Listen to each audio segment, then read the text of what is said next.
D'abord, l'édito international sur Europe 1. Bonjour Vincent Hervouette. Bonjour Dimitri. Alors Vincent, le Rwanda célèbre le 30e anniversaire du génocide des Tutsis et des Hutus modérés.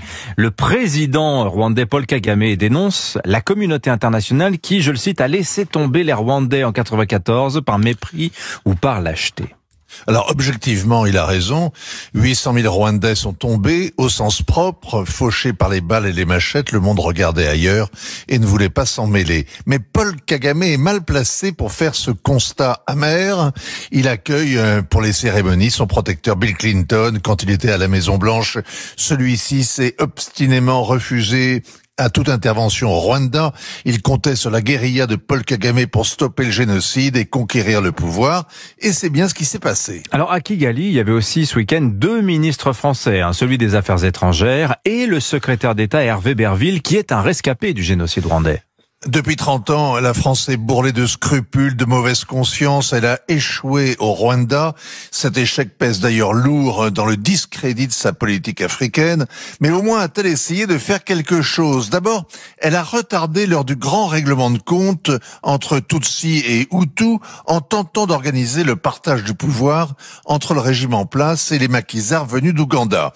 Le 7 octobre, quand un missile Exocet livré à l'armée ougandaise et tiré par on ne sait toujours pas qui, a abattu l'avion du président rwandais et pulvérisé ses accords d'Arusha, la chasse à l'homme a commencé. La France a alors tenté en vain de réveiller le Conseil de sécurité, de secouer l'apathie des Américains, de mobiliser l'Europe et l'Afrique.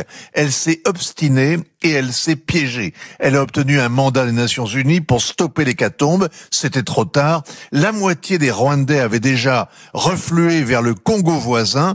Et c'est là, au pied du volcan, au bord du lac, que le massacre continue. Vincent, on ne peut pas comparer le génocide rwandais et les violences dans l'est du Congo.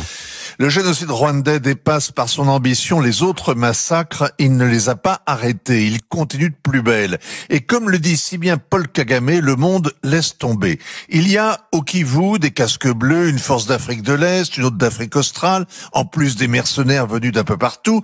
Mais personne n'ose dire à Paul Kagame, 30 ans, ça suffit. Depuis 30 ans, son armée prétend combattre les Hutus revanchards. Mais l'ONU entasse les rapports qui documentent les tueries, le pillage du coltan, du cobalt, de l'or, tout ce qu'on ne trouve pas dans le sous-sol du Rwanda, mais que le Rwanda continue d'exporter. C'est le mobile de ces crimes de masse. Cette guerre a fait au moins 10 millions de morts. On a arrêté de compter les victimes depuis des années. 500 000 femmes ont été victimes de viols de guerre.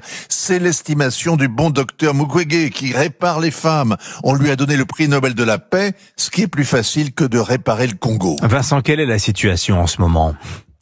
La guérilla du M23, appuyée par 2000 soldats rwandais, assiège Goma, la capitale régionale. Ils sont bien équipés. Ils ont même abattu un drone d'observation des Nations Unies avec un missile solaire, c'est dire.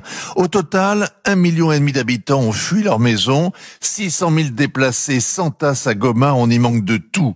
Paul Kagame nie l'évidence avec véhémence. En juillet, il sera réélu pour un 5e mandat.